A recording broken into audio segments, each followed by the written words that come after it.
My review of the G1 Climax Finals, G1 Climax Day 19. We did it.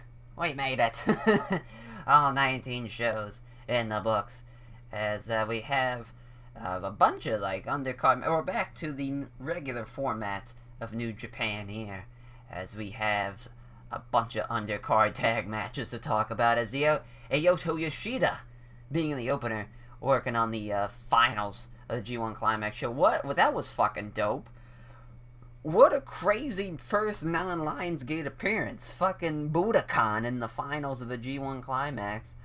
From what's being reported, he's going to finish out the year at the Kaientai Dojo and will transfer to New Japan next year. There's always been talks. I mean, obviously, this is a huge leap of faith for New Japan to have a non-New Japan Lionsgate guy be put on such a big platform like this.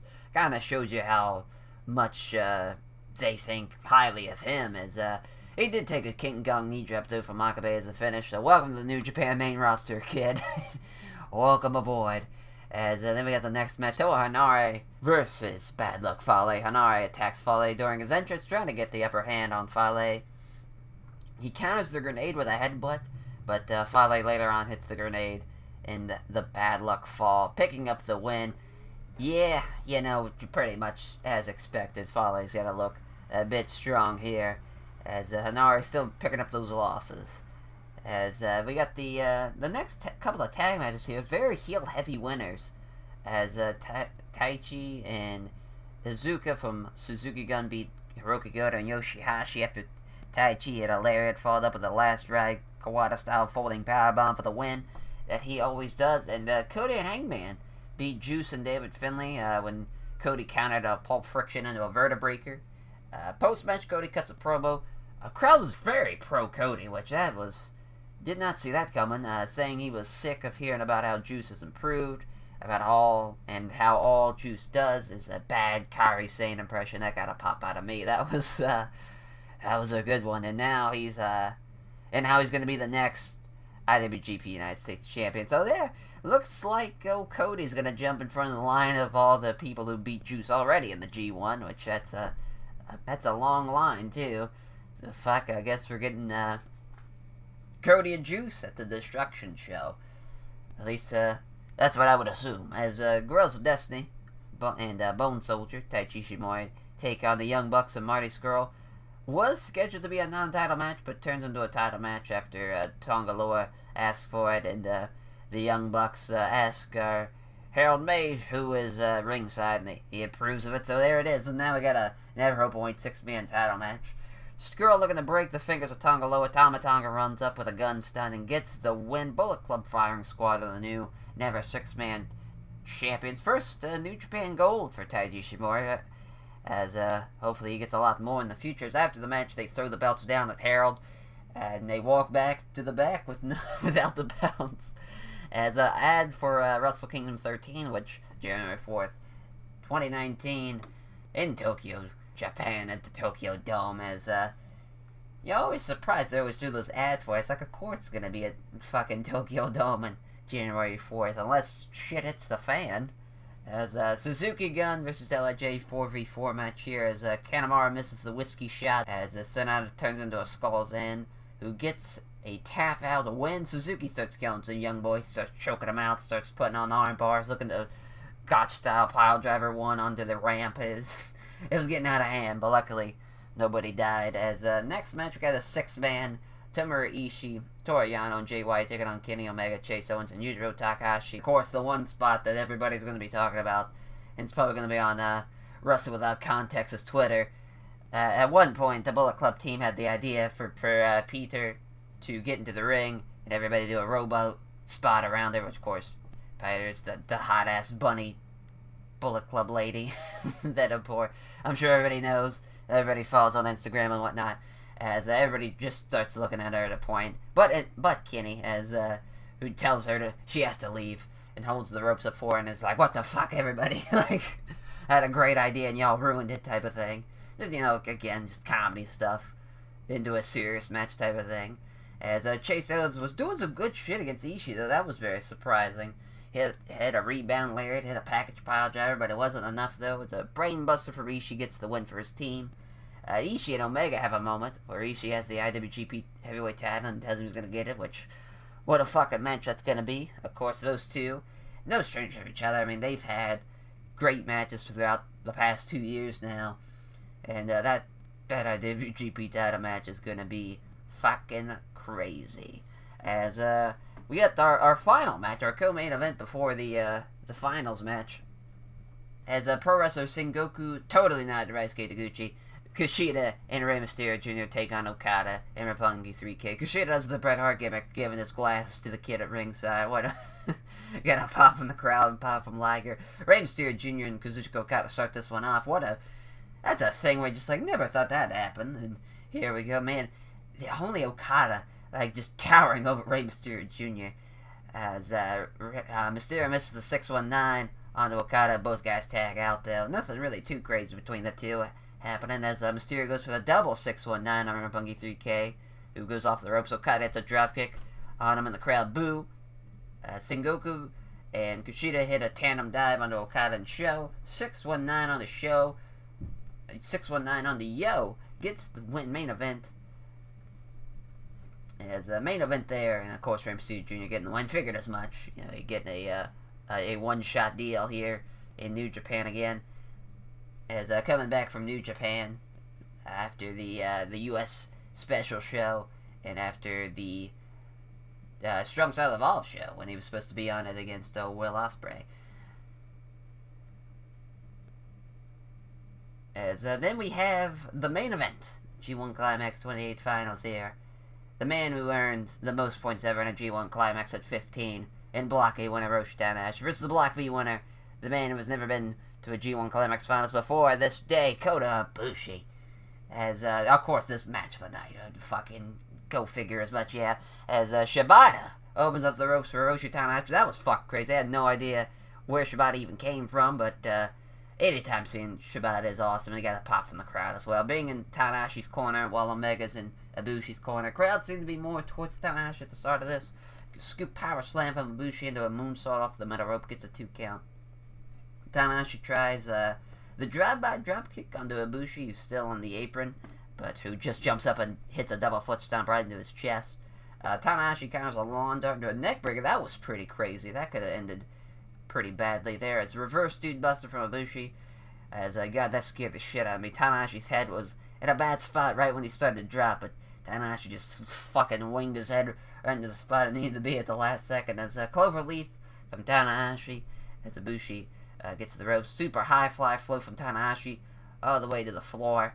Rana from Ibushi sends Tanahashi to the outside.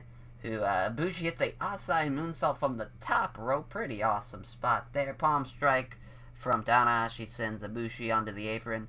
Who fires back with a Hurricane Rana off the top rope.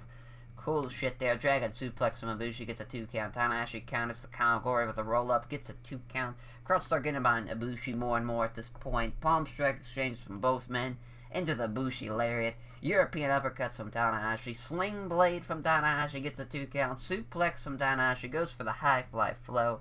Ibushi with his knees up though. Now the crowd start getting behind more and more Tanahashi now as Boombaye from Ibushi to the back of the head. That was... Anytime he pulls out the Boombaye, you know shit's hitting the fan. He's going into ultra mode now. As a standing moonsault with the knees up, fucking... Jesus Christ. He's gonna murder somebody's chest with that. He's gonna collapse along until until someone makes him stop. Jesus. As a long dive from Ibushi. Outside, inside apron German suplex from Ibushi. Into the Golden Star Bomb. Tanahashi kicks out a fucking 2.99 there. As I thought that was it. Straight jacket German suplex. Tanahashi kicks out again. The combination of twisting suplexes from Tanahashi hits a couple of them there. Tanahashi ducks the head kick from Ibushi into a dragon suplex. Tanahashi hits 3 high fly flows. 1 sitting, 1 standing, and 1 final one sitting again for the win. Hiroshi Tanahashi has done it. Tanahashi is now a 3-time G1 Climax champion. I'm glad the flag didn't break on him this time around. It was a great fucking match. As Tanahashi will now have future matches for the briefcase. It will probably be Tanahashi will now have future matches for the briefcase, for the fight, for the chance to fight the IWGP champion in the main event, the IWGP Heavyweight Champion in the main event of Wrestle Kingdom 13, as that will be Jay White and Okada later down the line. As since they drew at least Okada, I'm pretty sure. I'll figure this much: Jay White and Okada, Jay White Tanahashi's going to be first, right? And they're going to have Tanahashi beat him. Then probably post match, Okada's going to come out and challenge Tanahashi for the briefcase. And then at one of the next Destruction shows, or at King of Pro Wrestling, they'll have their match there, as Omega will have future title matches against Ishii. I'm assuming Ibushi, he might not, since they're best friends. They maybe because it was just been like, Ibushi doesn't want to face him, but who knows, you know, we'll see how that goes. And hopefully Toru Yano, which, that's gonna be crazy. As to wrap it up, I'll say this: great G1 Climax. The Block B was nothing short of fantastic. Still, my favorite G1 Climax ever is 23, G1 Climax 2013. That one it's a hard one to beat for any newer G1 Climax, because that was the first one where you could watch it live and just have a lot of great memories from that. Also, the blocks from that year was just fucking crazy. Block A, you had Hiroshi Tanahashi, Katsuyori Shibata, Prince Devitt, Okada, Ishii, Kojima, Goto, fucking Dave Boy Smith Jr. Sure, he also had Lance Archer and Makabe, but still, pretty stacked fucking Block A. And Block B, you know, you had Tetsuya Naito, Minoru Suzuki, fucking Carl Anderson, Nakamura, Ibushi, Nagata, Toru Yano, Shelton Benjamin, just all around stacked blocks, and crazy finals too with Tanahashi and Naito, and that was back then. Every show was combined, so it was just 9 shows, and I mean, you want to talk about some stacked cards? I mean, fuck, just look back onto those cards on the cage match or something, just be like, Jesus Christ, this all happened in one day type of thing. But they were still fucking crazy matches from this G1. It was a great G1. MVP still, to me, is Tomohiro Ishii. As what a time for the old men of New Japan. 41-year-old Tanahashi winning the G1 Climax, and my MVP being Tomohiro Ishii, 42-year-old man himself. As though Kota Ibushi though is right behind Ishii. I mean, he fucking killed it as well. Yano's always in high regard for me, as just how different his matches are, how he can tell a story throughout the G1. Plus he did beat guys like Kota Ibushi and Kenny Omega, and you could have a fun match without having to see 10 different spots where people get dumped on their head.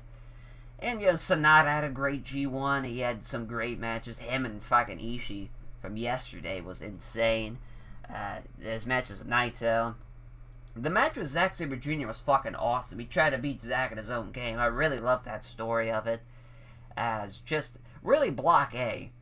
Just, you knew going into it that they would have a lot of the bigger main events maybe, and with guys like Okada and Tanahashi. That main event was crazy. Okada Suzuki was a lot of fun. I tell you what, Okada and fucking Yoshihashi was as good as it could have been for it being Okada and Yoshihashi. Bless them. Tanahashi, he had, him and Evil was really fun. Evil and Okada was really fun. The Jay White matches earlier in Block A were, him and Okada, him and Tanahashi, him getting the upset win over those guys was crazy. But, yeah, just all in all, that will do it for this review of the finals of the G1 Climax, as we have the rest of August off for New Japan. We have 3 Destruction shows in September, as I'll catch you guys there for the previews of the first Destruction in Hiroshima show, which will be around September 7th or 8th, so take care, everyone.